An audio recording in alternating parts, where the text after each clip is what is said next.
Moi j'ai un fils, alors ça va faire sourire les Français, mais ou ceux qui ont cru l'an dernier nous annoncer une bonne nouvelle en disant les congés paternité de 4 semaines pour les hommes. Mon fils Alexandre, lui, il m'apprend tellement de choses. Pour la naissance de son premier enfant, il a pris 8 mois sabbatiques. À 25 ans. Il va falloir que je l'interviewe. En disant, mais c'est des moments qu'on revivra jamais. Ça, c'est clair. Et nous, on le sait, chez Tadam, tout ce qui se construit les 6 premiers mois, c'est fondamental. C'est ça qui va révéler nos traits de personnalité et autres. Alors, je dis pas que ça influencera, mais c'est quand même bien d'avoir le père à ce moment-là.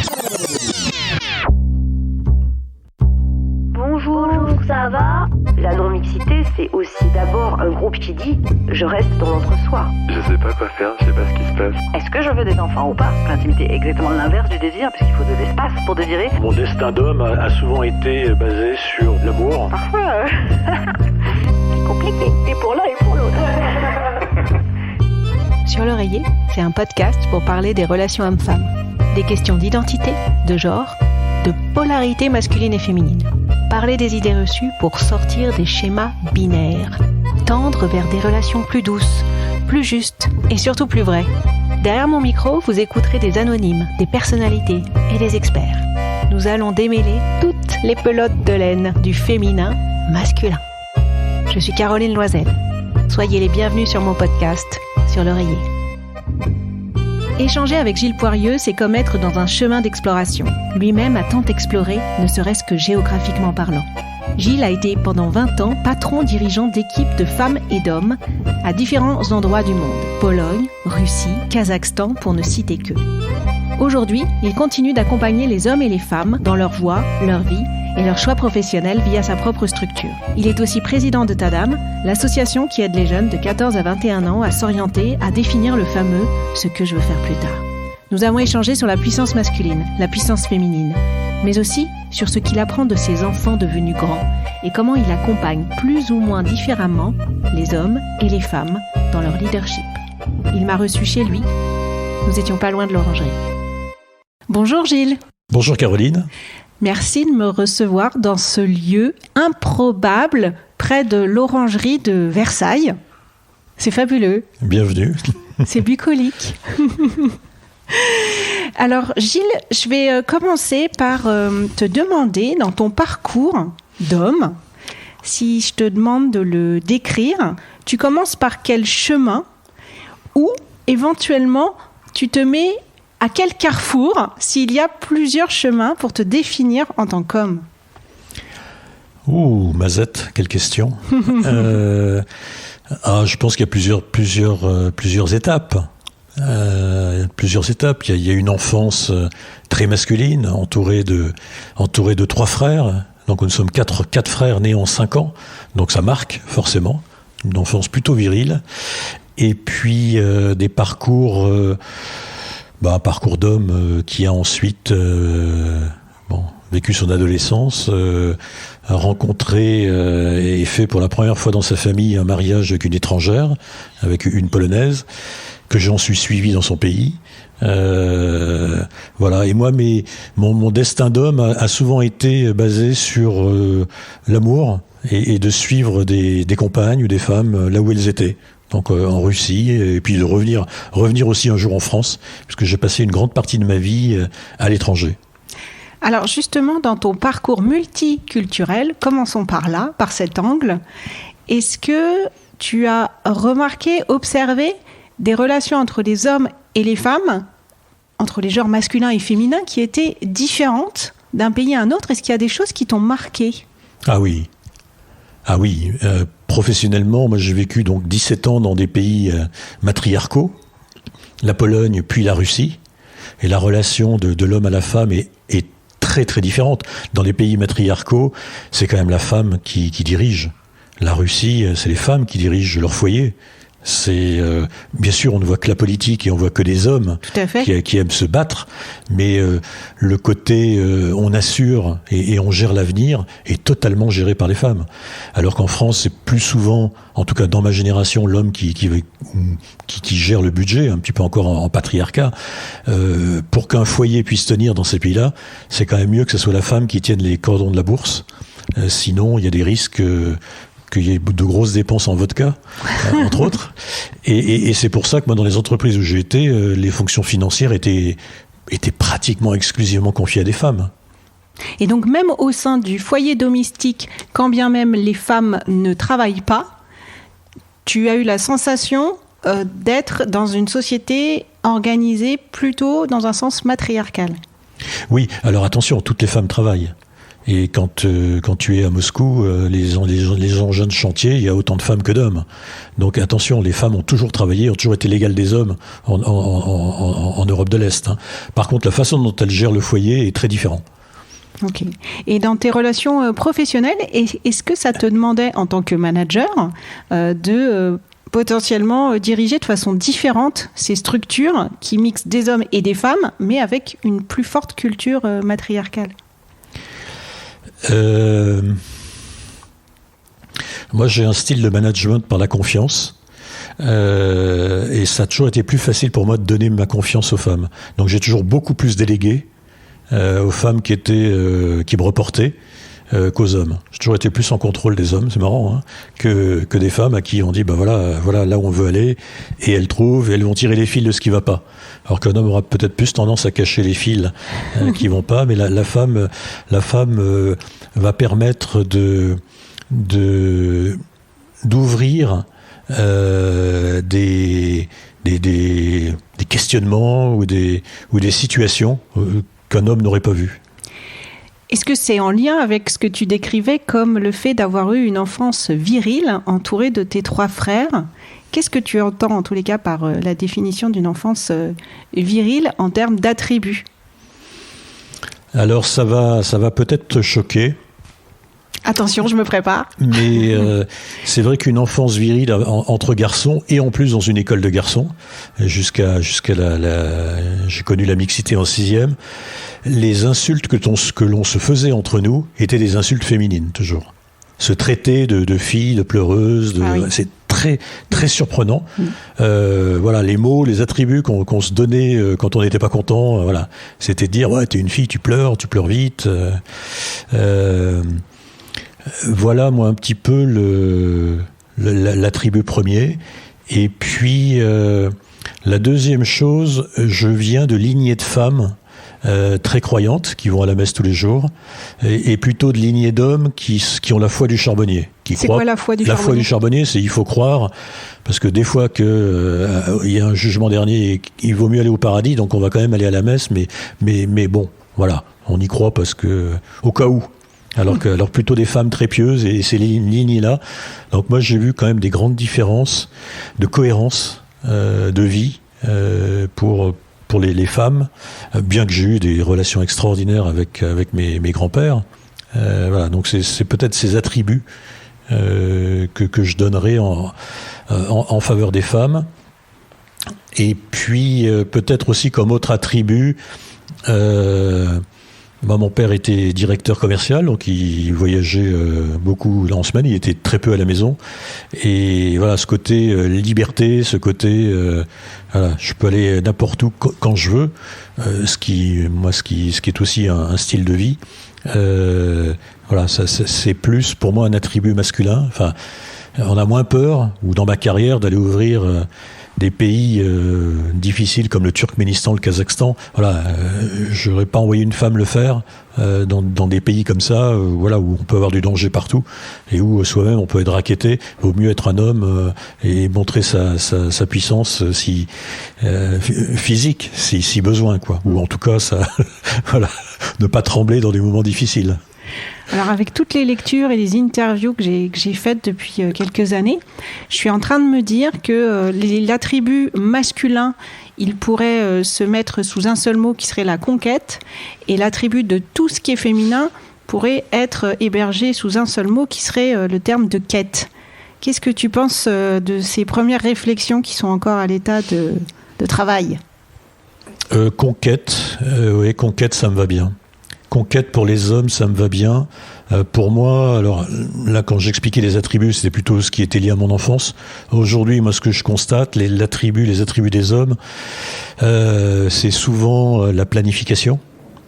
c'est souvent foncé, sans trop avoir préparé. Enfin, cette volonté de conquérir, d'aller marquer l'essai, quoi. Hein. Comme au rugby, d'aller se libérer de sa tension.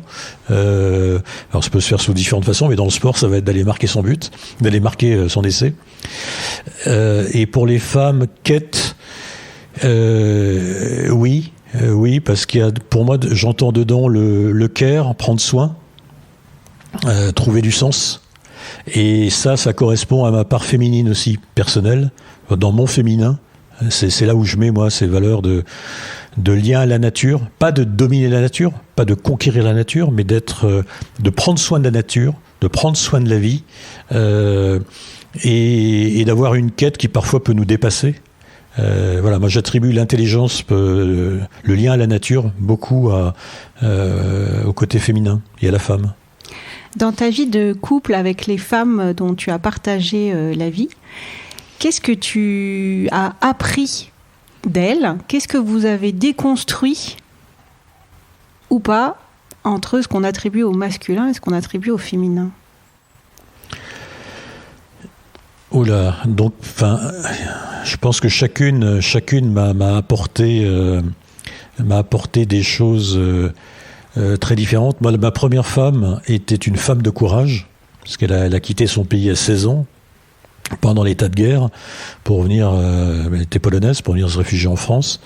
Et moi, elle m'a appris à... alors, je sais pas si c'était parce qu'elle était femme ou parce qu'elle venait de l'Est, parce que, voilà, il faut aussi faire attention. Mais elle m'a appris une chose, moi, qui est une leçon de vie, c'est que tu n'as pas le droit d'être déçu tant que tu n'as pas tout essayé.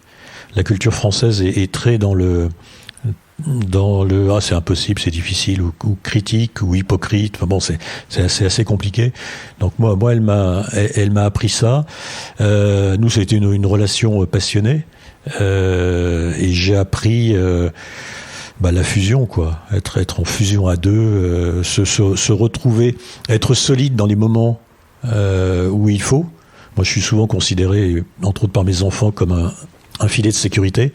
Donc ce besoin d'avoir un homme solide dans les moments où ça vacille un peu, et moi d'avoir une femme dans les moments où après les conquêtes, puisque j'étais un homme de conquête business, pas féminine, hein. Moi j'ai toujours considéré que je ne pourrais aimer qu'une femme que j'aime. Voilà. Donc ça a limité les champs d'exploration d'autres femmes. Mais par contre, je parcourais le monde pour aller pour vendre des produits agroalimentaires et revenir à la maison et me reconnecter à une énergie féminine. C'était merveilleux.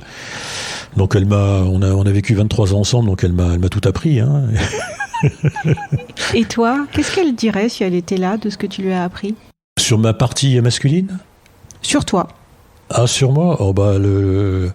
L'intégrité, je pense.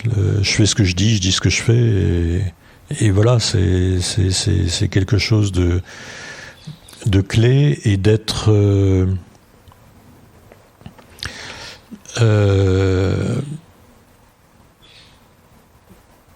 peut-être d'être un filet de sécurité, émotionnel et financier, et de planifier, d'anticiper les choses.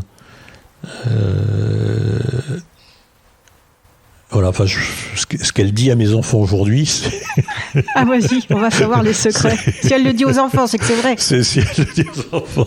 Voilà, c'est que c'est bien de pouvoir s'appuyer sur quelqu'un, quoi. Moi, je fais gros nounours, quoi. Donc c'est bien d'être protégé, d'être prise dans mes bras, et de pouvoir résoudre les problèmes, quoi.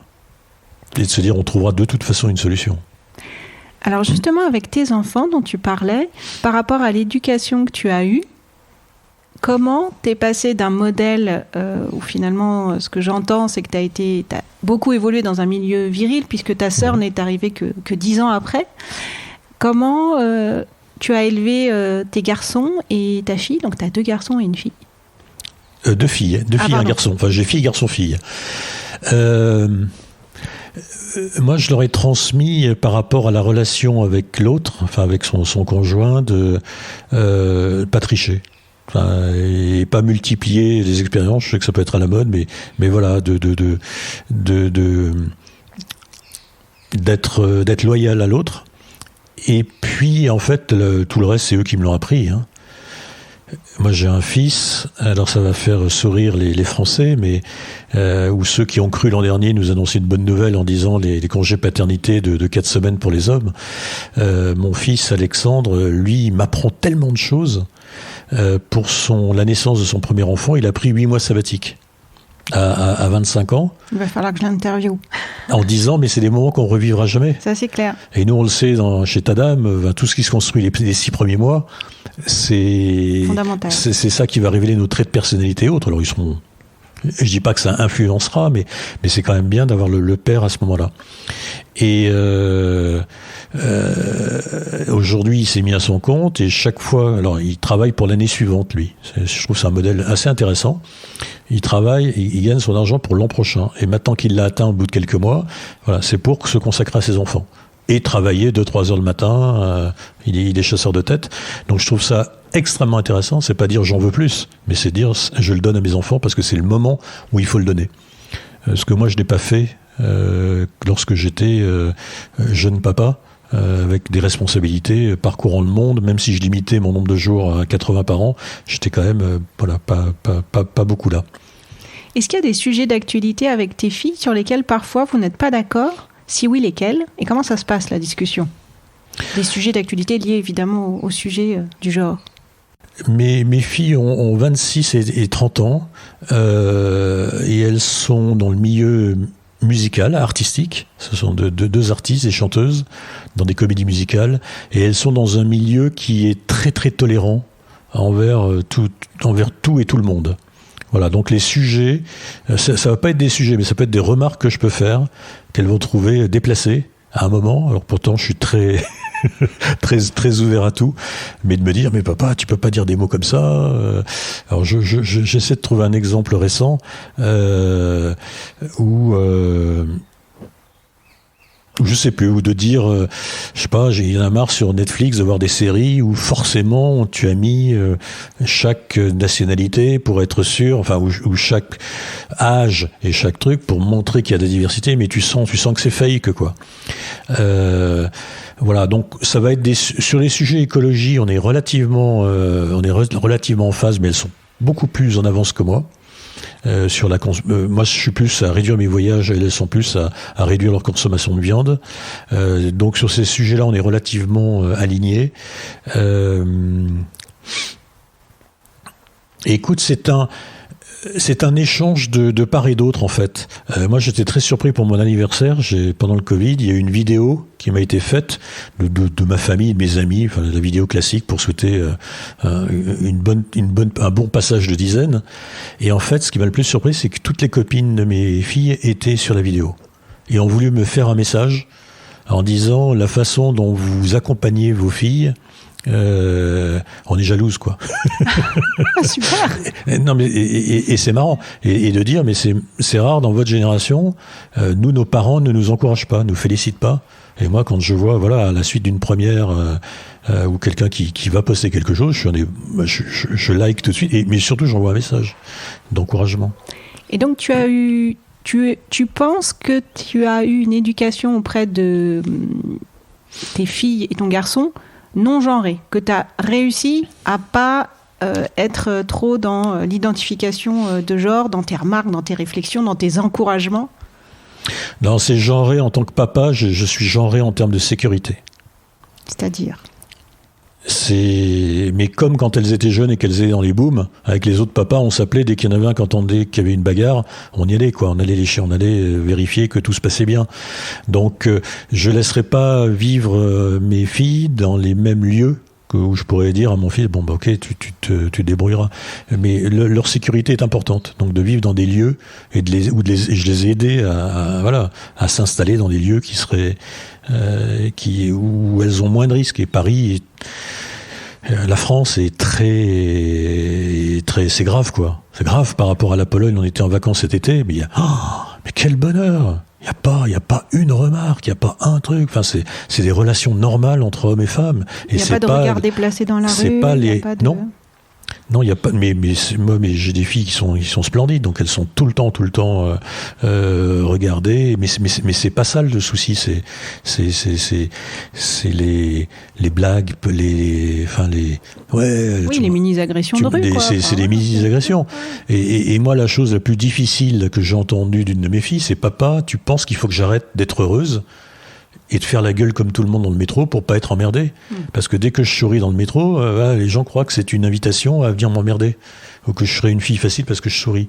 Donc c'est dur pour un père. Je garde ce côté responsable et disponible parce que s'il y a un pépin, j'arrive, quoi. Comment t'expliques ça, en fait, qu'effectivement, tu vois, moi, j'ai dans le podcast, dans la première saison, j'ai interviewé 2 jeunes de 17 ans, et à la fin, elles m'ont posé la question, toi, Caroline, quand tu rentres le soir, est-ce que tu regardes quand même toujours derrière toi ce qui se passe quand il est minuit ? Et effectivement, je regarde quand même toujours derrière moi. Enfin, tu vois, j'ai toujours une appréhension. Comment t'expliques ce phénomène ? Ou sinon, comment on pourrait en sortir, quoi ? Qu'est-ce qu'il faudrait faire dans ce monde pour que les femmes n'aient plus peur, en fait, de ça ? Ou pour que les hommes arrêtent d'être dans ces comportements de prédateurs, parce que c'est comme ça qu'on dit. C'est l'éducation et c'est, je pense, la pornographie aussi qui leur met des idées débiles dans la tête. Moi, ma génération, on n'avait pas les films et autres. Fallait aller au cinéma si on voulait comprendre, comment les choses se passaient. Donc, il fallait avoir 18 ans. Donc, on était informés beaucoup plus tard. Donc, il y avait des petites cartes qui pouvaient circuler ou les catalogues La Redoute ou des choses comme ça pour voir un corps. Et je pense que c'est l'éducation. C'est moi qui adore la Pologne. En Pologne, il y a pas ces jeux-là. C'est impossible. Il n'y a pas un enfant qui se fait embêter dans un transport en commun. Pas un enfant. Mais toutes les femmes se lèvent. Parce que les femmes, c'est les grand-mères. C'est matriarcal. On protège un enfant. Donc il y aura pas de peur. Alors je sais pas si c'est la justice en France où on se dit il vaut mieux pas que je sois pris comme témoin et autres parce que ça va durer 10 ans et je risque d'avoir des soucis. Mais c'est vrai que l'intervention en cas d'agression, mais même une agression d'un cambriolage ou autre, pas simplement contre une femme, il y a une hésitation à y aller. Donc, pourquoi les Polonais, ça marche différemment ? Pourquoi les Danois, ça marche différemment ? Pourquoi les Suédois, ça marche différemment ? Parce que les relations sont peut-être ont été mieux expliquées par les parents, ou par l'école, ou par les copains, ou simplement, de dire, mais attends, tu peux pas faire ça, quoi. Moi, chaque agression contre une femme, c'est une agression contre ma mère, contre ma compagne ou contre ma fille. Enfin, moi, je la considère de la même façon. Oui, et contre l'humanité en général, d'ailleurs. Et et puis peut-être il y a des idées qui ont été mises dans la tête, comme on a mis des idées dans la tête des Américains quand ils ont débarqué en France, de dire les femmes françaises sont faciles, de toute façon elles disent 3 fois non, mais elles veulent que oui. Enfin, je pense que ça correspond peut-être à des scénarios que les gens se mettent dans la tête. Après, c'est un vrai sujet de se dire est-ce qu'il y a vraiment un lien juste de corrélation ou de causalité exclusive entre la pornographie et le fait que les hommes se sentent encore très prédateurs, en tous les cas en France. Je ne sais pas s'il y a moins de pornographie ou d'accès à la pornographie en Pologne, au Danemark, tu vois, ça c'est une question, ça m'interroge. Mais c'est un sujet que je traiterai parce que je trouve qu'effectivement ça peut être une partie de l'explication, je ne sais pas si ça peut être la totalité de l'explication de comment se sortir de ces peurs. Mais moi je pense que la pornographie et les scénarios qui sont un peu toujours les mêmes, ça doit... Je sais pas, ça peut donner des idées tordues, quoi. Alors rien n'est plus beau que l'amour vrai, quoi. Enfin, alors je dis pas qu'il faut pas de temps en temps, séduire, mais être lourd. Oui, se croire tout permis, quoi, en fait. Ou se permettre des choses, c'est pas cool. Je sais pas, enfin moi je crois beaucoup au film, donc c'est peut-être tourner un film qui l'expliquerait, je sais pas. Je t'ai amené 3 magazines pour qu'on parle de ce qui se passe dans les médias. Donc là par exemple, j'ai Néon, les nouvelles masculinités, refus du culte de la performance, éloge de la bienveillance, réflexion sur la sexualité, les mecs font leur révolution. J'ai aussi amené un Elle Magazine qui met en une Lorraine Vasseur, ma force c'est d'en donner aux autres, la leçon de vie d'une top engagée. C'est une mannequin qui a perdu ses jambes et qui continue à être mannequin malgré ça. Et puis, les grandes figures de l'histoire, les essentiels, les femmes d'exception, qui est un dossier consacré à ce sujet historique de l'Antiquité au XXe siècle, découvrir ces héroïnes qui ont marqué l'histoire. Sur lequel tu as envie de réagir, qu'est-ce que ça t'évoque ? Oh bah moi j'adore ma force et c'est d'en donner aux autres. Ça me parle. Oui, pourquoi ? Bah parce que... Est-ce que tu te souviens du professeur qui t'a le plus inspiré ? Oui. Il y en aurait plusieurs, ouais. Il y en a plusieurs ? Est-ce qu'ils t'ont donné de la force ? Ah bah oui. Et puis de la curiosité, de l'envie d'apprendre, de l'envie de me dépasser, de faire bien. Voilà. Donc la réponse est là. Enfin, on a tous en nous des talents, on a tous des choses à transmettre aux autres et avoir la force de donner de la force ou d'être un référent. Et moi un jour j'avais fait toute une liste de celles et ceux qui m'ont inspiré une des valeurs que j'ai ancrées ou que j'adore. Et c'est vrai de se référer à chacun sur un thème, l'envie du voyage, la discrétion, la détermination. Ça vient d'autres en fait. Enfin, c'est une énergie qui tourne autour de nous, mais de pouvoir avoir quelqu'un qui l'incarne et de se plugger un peu dessus quand on en a besoin. Je trouve que c'est top. Alors il y a effectivement ce que les autres nous apportent et ce qu'on peut apporter aux autres. Toi, en tant que notamment accompagnant d'hommes et de femmes dans des organisations ou tout au long de ton parcours, qu'est-ce que tu as apporté de différent et de commun à des hommes et des femmes? Alors, le regard. Il y a le regard. Enfin, pour moi, et c'est pour revenir au professeur. Ton professeur te regardait d'une certaine façon. Enfin, c'est ce que j'appelle moi le regard qui envisage, et pas le regard qui dévisage. Par contre, le prof qui t'a bousillé une matière ou dans laquelle tu as été écœuré, ou le patron, ou le client, ou le compagnon, ou autre, voilà, il y avait deux regards différents. Donc, avoir le regard qui envisage l'autre et qui le fait grandir, je trouve que c'est merveilleux. Et pour les femmes, il y a souvent à dédramatiser. Moi, tu vois, les moments étonnants de ma vie et que j'ai vécu moi en tant qu'homme, c'était une de mes DRH que je nomme DRH en début de semaine et qui en fin de semaine arrive la tête enfarinée en me disant « Gilles, j'ai une mauvaise nouvelle. » Je dis « Ok, bon, oui, qu'est-ce qui se passe ? Je suis enceinte. » Je dis « Mais c'est la meilleure nouvelle de la journée. » Et elle me dit « Oui, mais vous m'avez promu en début de semaine. Voilà, Mais je dis « Mais c'est la meilleure nouvelle. On gérera. » Et quand je suis allé demander un break sabbatique pour la première fois dans ma société en tant que dirigeant, et pas entre deux postes, mais en poste, j'ai eu l'impression d'être une femme qui allait quémander 6 mois sabbatiques. Et ce qui m'a rassuré, c'est de me dire, mais attends, j'aurais été enceinte. La boîte, elle s'organise. C'est parce que je suis un homme qu'on va pas me donner un congé sabbatique, et parce que je suis dirigeant, et bon, que ça va être difficile enfin, je sais pas si jamais très difficile à remplacer. Mais, voilà. Et j'y suis allé avec la même peur. Et je dis ça parce que, dans mon regard sur les femmes, il y a parfois à faire péter les plafonds de verre sur le fait de ne pas s'exprimer complètement ou de ne pas avoir toutes les cartes en main pour pouvoir quand même décider de faire quelque chose ou d'avoir fini d'analyser complètement un sujet. Le côté mise en action ? Non, c'est pas le côté mise en action, c'est le côté... alors ça va déclencher la mise en action, mais c'est le côté j'ai besoin d'avoir toutes les compétences pour pouvoir postuler sur un job. Okay. J'ai besoin de tout savoir sur cette question avant de parler au COMEX.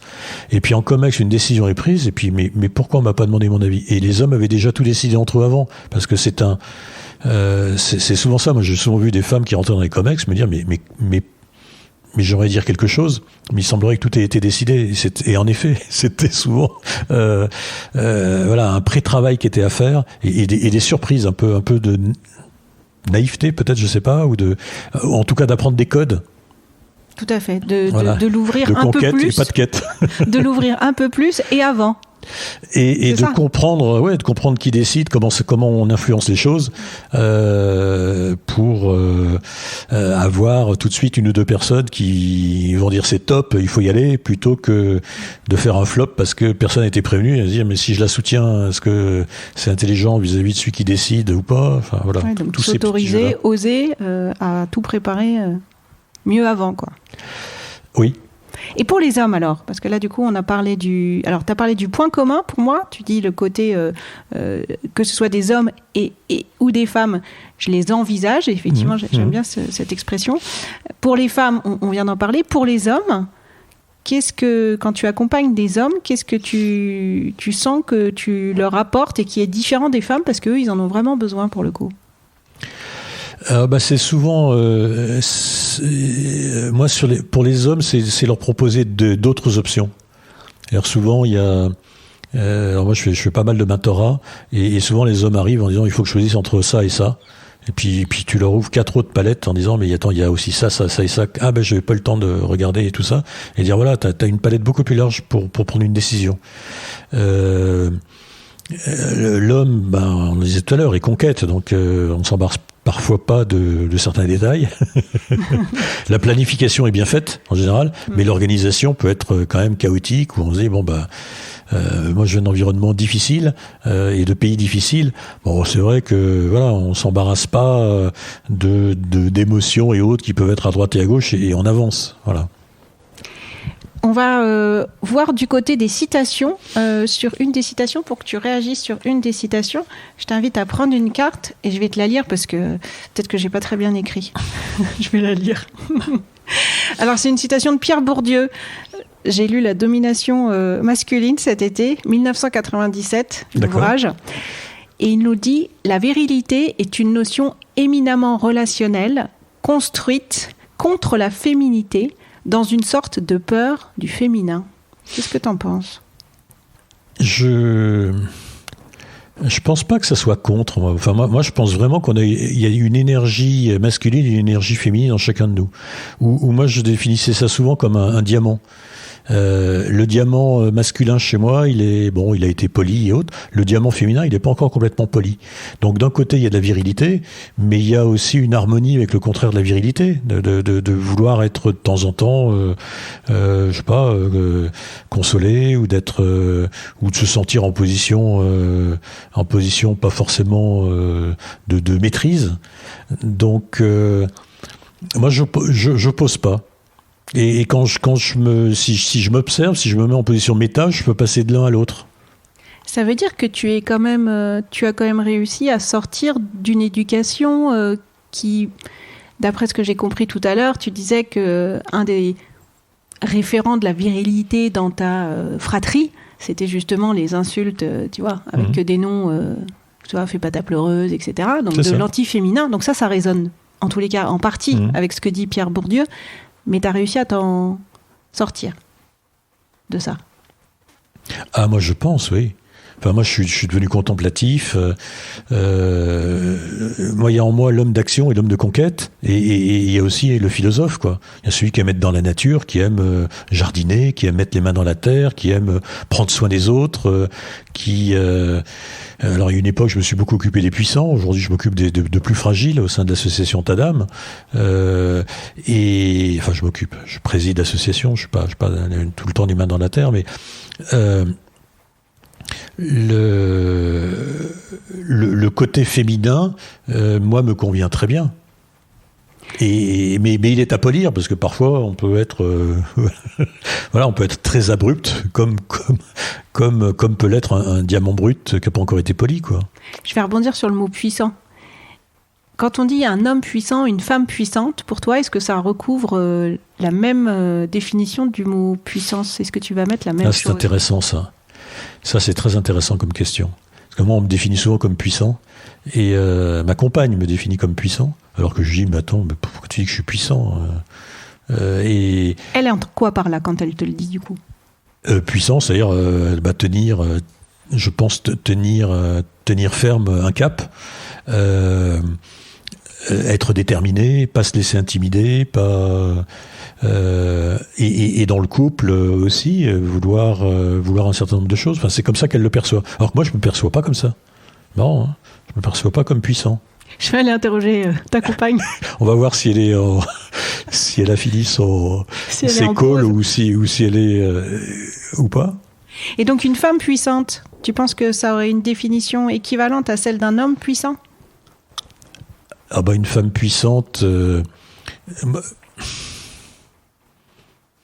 Tu sais que Léa Salamé, elle a créé un podcast qui s'appelle Les femmes puissantes. Et dans le générique, elle dit qu'effectivement, c'est une expression qu'on a peu, en fait, de mettre ces deux mots ensemble, femme et puissante. Donc je comprends que ça t'interroge comme expression, parce que c'est pas une expression qu'on entend tous les jours. Est-ce que tu dirais qu'une femme puissante, c'est aussi ce que vient de dire ta compagne pour toi ? Donc un homme puissant, une femme déterminée, qui tient son cap, qui ne se laisse pas intimider ? Oui, et puis et dans la posture. Tu vois, moi, quand j'ai rencontré Nathalie, je te la fais rencontrer, du coup. Hein. Pour moi, c'est une femme puissante. Alors qu'elle ne se sent pas puissante. Elle se le ressent pas non plus. Non, elle est puissante de par la stature, de par le physique, de par la distance qu'elle peut mettre. Pas forcément puissante dans le sens des puissants qui nous gouvernent, parce qu'elle est plutôt muse. Donc, oui, je mettrais peut-être pas forcément les mêmes mots, ouais. Ah oui, en fait, tu donnerais pas les mêmes qualificatifs à une femme puissante et à un homme puissant. Enfin, je pense qu'il y a une estime de soi, une confiance en soi qui va être similaire dans les deux. Je pense qu'il y a un ancrage. Alors, je vais travailler dessus ce soir, donc je peux pas encore t'en parler, mais avec la détermination originelle, donc une certaine détermination qui vient de soi et qui rend la personne puissante. Donc ça, c'est commun. Ouais, ça serait plutôt commun. Il faut travailler dessus. Je vais te laisser piocher une carte actualité là pour changer, parce que des actualités en ce moment, on n'en manque pas. Donc le sujet, c'est la décision de la Cour suprême américaine de laisser les États choisir s'ils conservent ou pas la loi sur le droit à l'avortement. Qu'est-ce que ça t'a fait ressentir quand tu as appris cette nouvelle ? Ah bah c'est beaucoup de tristesse parce que c'est de la manipulation. De laisser ça à des États, et on sait que certains États mettront vite en application et d'autres pas. C'est un retour en arrière, c'est une privation de liberté. Moi, je suis très attaché à la liberté individuelle, quitte voire même à passer au-dessus des lois quand il faut, parce que voilà, il y a des choses qui relèvent de l'intime, la fin de vie qui va être un sujet aussi. Qui sont des sujets et voilà, de la détermination. Donc l'avortement jusqu'à un certain nombre de jours. Pour le fœtus. Voilà. Enfin, pour moi, c'est un retour en arrière, c'est une grande tristesse et c'est de la manipulation parce que la cour, les membres qui sont arrivés masqués en plus. Qu'est-ce que tu modifierais pour viser plus d'harmonie entre les hommes et les femmes ? Et admettons, t'as une liberté d'action élargie. Pour moi, il y a des fondamentaux dans la vie que l'on devrait apprendre, et c'est comprendre sa part masculine et sa part féminine, et aussi qu'on reçoive des explications circonstanciées sur la façon dont l'homme est conquête, dont la femme est quête, et quelle harmonie merveilleuse on peut avoir entre nous. Donc, il y a d'abord se réconcilier soi-même. Et souvent, on a une partie opposée en nous. On peut très bien être conquérant et par d'autres moments ne pas être du tout à la hauteur. Être perdu. Et c'est bien quand même. Et être perdu, et c'est bien quand même. Et reconnaître de temps en temps ses fragilités. Voilà, c'est réconcilier son masculin-féminin, et ça permettra de réconcilier homme-femme s'il y a besoin de se réconcilier ou de regarder les choses différemment. Et puis plus de femmes en politique, plus de femmes pour donner le sens. Là, la gestion du Covid a quand même été un exemple flagrant entre les pays qui avaient des femmes à leur tête et qui ont pris soin, et les hommes qui ont dit « Ah, on est en guerre », tout de suite c'est la guerre, mais bon. Et notre, d'abord on prend soin, l'autre on part en guerre. Voilà. Donc il y a voilà plus de femmes aux commandes et plus d'équilibre dans des prises de décision. Les deux sont tellement complémentaires. Est-ce que au fil de ta vie, donc au fil de la maturité, de l'âge avançant, tu as senti évoluer ta définition de ce qu'est un homme ? Bah écoute, non. Parce que pour moi, ce que j'apprends de mes enfants et de mes petits-enfants est tellement différent. Tu vois, moi je dis souvent, regarde comment se passe le repas dans une famille, d'une génération à l'autre. Moi, chez mes grands-parents, les enfants, bout de table, et vous vous taisez, et tout le monde mange la même chose. Hein. C'est même pas en rêve que quelqu'un mange quelque chose de différent. Et le père était bien au bout aussi de la table ? C'est lui qui trônait ou pas ? Le père, lui, était au centre. Dans ma famille, il est au centre, en tout cas. Voilà, comme ça, il peut servir le vin. Son rôle, quand même, après avoir été complètement servi par sa femme, c'était de servir le vin. Et puis la génération d'après, c'est... les enfants ont le droit de s'exprimer. Et puis la génération d'aujourd'hui, c'est on vient pas, chacun a un peu son menu. Voilà, on mange pas forcément la même chose. T'es pas forcément au centre de la table. Si, t'es au centre de la table. Voilà, et ça peut changer. La table change. C'est premier arrivé, le premier qui s'installe. Et c'est la même chose en entreprise. Voilà, où aujourd'hui les jeunes ils veulent comme dans un repas, mais pourquoi on m'écoute pas dans cette entreprise ? Oui, mais ils sont encore restés à l'époque de mes grands-parents, quoi. Donc définir l'homme d'aujourd'hui, je pense qu'on peut le définir, mais si on parle de tranche d'âge. Pour moi, les jeunes hommes d'aujourd'hui sont quand même très différents. Ils sont presque tous barbus. Ils ont des idées absolument top. Enfin, ils sont beaucoup plus matures que moi à leur âge. Enfin, en tout cas, ceux que je rencontre ou ceux de ma famille. Donc, ils ont des attributs qui sont différents. Tu as quand même beaucoup plus d'hommes qui portent leur enfant. Enfin, je parle en termes de parentalité ou de, comme mon fils dont je parlais tout à l'heure, ou d'hommes qui sont totalement impliqués dans les premiers mois ou les premières années de vie de leurs enfants. Et pas, moi je démarrais à partir du moment où on pourra communiquer et ils me poseront des questions, je suis là pour leur répondre. Mais avant, voilà, d'être plutôt celui qui va aider la maman, plutôt que celui qui prend en charge avec la maman l'enfant qui est là. Alors en parlant d'aide, est-ce que toi du coup, t'as évolué sur ton implication dans ces tâches-là ? Oui. Attention, elle va écouter le podcast, hein. Oui. Oui, alors c'est vrai que en termes de répartition des tâches, c'est un sujet délicat. Hein. C'est vraiment un sujet délicat. Et moi, je pense qu'il y a aussi ce que chacun a envie de faire, et au moment où il en a envie. Donc les courses, bon, nous c'est 50-50. Mais moi j'aime bien aller au marché et acheter des produits frais et cuisiner instantanément. J'aime pas voir un frigo qui est rempli et être forcé d'utiliser ce qui est dans le frigo parce que sinon ça va être périmé. J'ai horreur de jeter.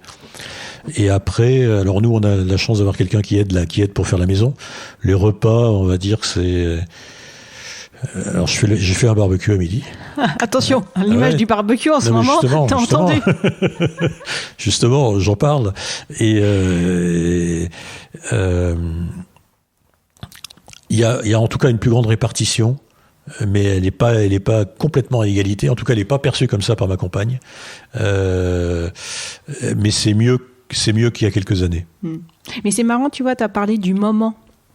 Tu vois, du moment de quand l'homme et la femme ont envie de faire les tâches. Et il y a une super BD qui a été faite par Emma qui montre que les femmes sont plus dans un espace de la prévention, donc elles font les choses à l'avance, tu vois, elles anticipent, quand les hommes, c'est vraiment quand, tu vois, quand il y a la pile, l'image un peu caricaturale, mais tu vois, la pile de vaisselle dans l'évier, où bon, allez, on va finir par le faire, parce que là, il faut quand même le faire, alors que la femme, elle aura fait la vaisselle au fur et à mesure, pour pas que ça s'empile, quoi. Donc le moment, effectivement, mais ça, ça reste un grand sujet entre un homme et une femme dans un couple. Mais ça reste un grand sujet, tu vois. Moi, j'ai vécu pendant 3 ans seul et dans 2 appartements différents. un à Moscou la semaine et un à Varsovie le week-end. Donc moi j'avais tout planifié, j'avais autant de chemises d'un côté que de l'autre, ce qui me faisait que je n'emmenais jamais de valise. Et je savais quand je faisais la lessive, et j'avais deux lessives, une de chemise et une du reste, quoi. Après c'était mis, après une dame venait et repassait. Me dire chaque jour, alors aujourd'hui je fais une de bleu, demain de rouge, après de rose, après de machin, ça, je peux pas. Et c'est vrai que la quantité de machines, moi je me dis, mais attends, ma vie suffirait avec une ou deux machines par semaine. Puis en plus je suis pèlerin, donc j'ai bien vu que je pouvais faire mon linge tous les jours. Mais c'est vrai que c'est plutôt au moment où je le, voilà, au moment où je le souhaite. Et ça sera pas forcément aussi bien fait. Ou aussi, ça sera pas une charge mentale si c'est pas fait. Alors que je pense que pour ma compagne, ça le serait, oui. Est-ce qu'il y a des choses encore aujourd'hui dont tu te sens empêché en tant qu'homme ? Que ce soit dans ta vie privée, professionnelle, intime, personnelle ? En tant qu'homme par rapport à femme, hein. Oui, ou par rapport à toi, mais pas forcément avec le regard d'une femme. Est-ce qu'il y a des choses en tant qu'homme où tu le fais pas parce que sociétalement ça se fait pas, parce que... Moi j'ai plusieurs rêves, hein. Alors je n'attendrai pas qu'ils soient faits. J'ai plusieurs rêves, c'est des breaks sabbatiques tous les 10 ans, rémunérés par les caisses de retraite. Ça c'est un de mes grands dadas, parce que j'en ai fait, et je sais que beaucoup ne le font pas pour des questions financières, même si les entreprises privées autorisent des breaks sabbatiques. Donc rémunérés par les caisses de retraite. On parle de la retraite. Pourquoi on ne pourrait pas décider de prendre sa retraite plus tard et de faire des breaks rémunérés par les caisses de retraite dans sa vie, limité, hein. Donc il y a ça, et puis surtout moi, les référendums d'initiative citoyenne et tout ce qui est démocratie participative. Mais qu'est-ce que j'en ai envie, quoi. Enfin, voilà, c'est... Alors il y a quelque chose qui va devenir bientôt plus juste dans les entreprises, tu le sais sûrement, c'est qu'en 2030, 40% des équipes qui sont dirigeantes seront des femmes. Donc dans un comité de direction qui aura 10 personnes, il y aura 6 hommes et 4 femmes en 2030, dans les entreprises de plus de 1000 personnes. Tu accompagnes des dirigeants, tu accompagnes des entreprises, tu en as accompagné. Comment aujourd'hui c'est perçu ça par les hommes ? Comment ça va se passer concrètement, tu penses, pour que d'ici 8 ans, on arrive à cette nouvelle répartition ? Écoute, moi j'ai longtemps travaillé dans le groupe Sodexo. C'est voilà un des combats de la présidente actuelle, mais également de ses prédécesseurs. Quand on voit la pertinence des décisions prises, mais même moi qui suis dans plusieurs conseils d'administration, il y a une pertinence des femmes dans les conseils d'administration. Voilà, il en faut plus. Enfin, c'est logique. Comment les hommes voient ça ? Ceux qui, y a ceux qui seront parmi les hommes choisis parce que ils ont des bonnes idées et donc ils seront là. Et puis il y a les autres. Il y en a bien qui vont disparaître parce que moi, ce que je me dis surtout mathématiquement, comme aujourd'hui, il y a plutôt, moins de 20% de femmes dans les instances dirigeantes, ça veut bien dire qu'on va devoir dégrader des hommes. Sinon, ou alors soit on agrandit, tu vois, on passe de 10 à 20 personnes. Mais sinon, si tu restes à un nombre stable de nombre de personnes dans un comité de direction, il y a bien des hommes qui vont devoir être rétrogradés. Oui, ou ils feront autre chose. Pourquoi rétrograder ? Tu sais, on est toujours en train de dire... alors moi encore, j'ai une vision très Europe de l'Est. Hein. Tu perds ton job, tu vas en trouver un qui est mieux. Voilà. Alors qu'en France, c'est plutôt quoi ? Pourquoi c'était le sens de ta question. Un homme dont la femme va prendre la place, il va être rétrogradé. S'il est bon, il ira trouver encore mieux ailleurs. Voilà. Mais avec une règle qui ne lui sera plus favorable. Oui, mais écoute, tu vois, moi je pense que il y a peut-être trop de femmes qui travaillent par rapport aux générations d'avant. Est-ce que c'est bien ? Enfin, moi j'ai de la peine de voir des jeunes femmes qui me disent hey, je viens de mettre mon bébé parce que je suis obligé de travailler, je viens de mettre mon bébé à la nounou, etc. Voilà, il y a peut-être cet homme qui a plus sa place, il ira s'occuper des enfants, je sais pas. Enfin, on peut peut-être intervertir. Il y a des hommes aujourd'hui qui ont envie aujourd'hui de se prendre aussi des breaks. Hein. Ouais, et augmenter la durée du congé paternité. Ça, c'est mon grand dada, mon mantra. Oui. Tu vois, encore, parce que finalement, un mois, on n'est toujours pas à l'équivalent de la femme qui a 2 mois et demi après la naissance, tu vois. Donc, on pourrait faire comme en Scandinavie. Mais et pas qu'à ce moment-là. Je pense qu'il y a des moments de l'adolescence ou des moments du départ de ses parents. Voilà, il y a des moments dans la vie où on a besoin de prendre du temps et il faut que ça soit équivalent pour les deux. Mais ça, tu vois, moi j'ai évolué. Je ne l'aurais pas pensé. Quand mon fils m'a dit je prends 8 mois, waouh. mais pourquoi? C'est bien. C'est vrai que c'est souvent les enfants, les nouvelles générations qui nous font évoluer. T'as bien raison. Si on inversait les rôles, est-ce que tu as une question à me poser? Et toi, si tu avais la baguette magique, donc qu'est-ce que tu ferais? Ah c'est ça, moi c'est le congé paternité parce que je pense que ça changerait tout. Ça changerait tout, c'est-à-dire que ça change à la fois, si tu veux, tu vois, l'égalité des femmes et des hommes au travail, puisque par définition, on serait moins discriminés, que ce soit à l'embauche ou pour des mobilités, des promotions, puisqu'il n'y aurait plus cette histoire de tu es fécondable et fécondante, et donc je ne vais pas te promouvoir parce que tu ne pourras pas gérer une équipe et ça sera compliqué. Donc si les hommes et les femmes ont exactement la même durée, il n'y aura plus de sujet au travail. Il y aura, je pense, beaucoup moins de sujets à l'échelle du foyer domestique, puisque la répartition des tâches, si l'homme se sent impliqué naturellement dès le début et que la femme n'est pas la seule à savoir comment consoler bébé ou endormir le bébé le soir, eh bien déjà on aura solutionné aussi, je pense, cette partie-là. Donc sur ces deux fronts-là, et je pense aussi qu'au niveau, tu vois, même équilibre d'un couple, image vis-à-vis des autres, ce serait vraiment la baguette magique qui changerait pour moi le plus de choses en un temps infime. Tu sais, le fameux, ce qu'on dit, qu'est-ce qui est le plus win-win dans les entreprises? Là, je pense que c'est effet immédiat et très large. Et combien de temps?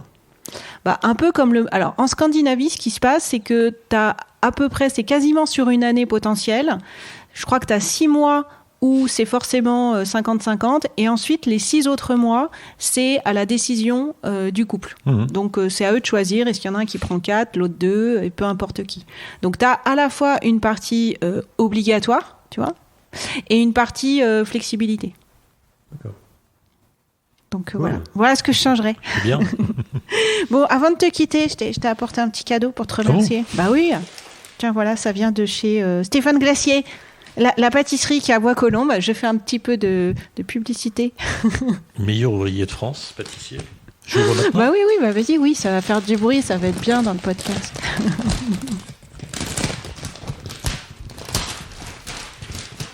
Oh, des macarons. Des petits macarons. Pour partager à deux. Pour partager à deux. Avec toi?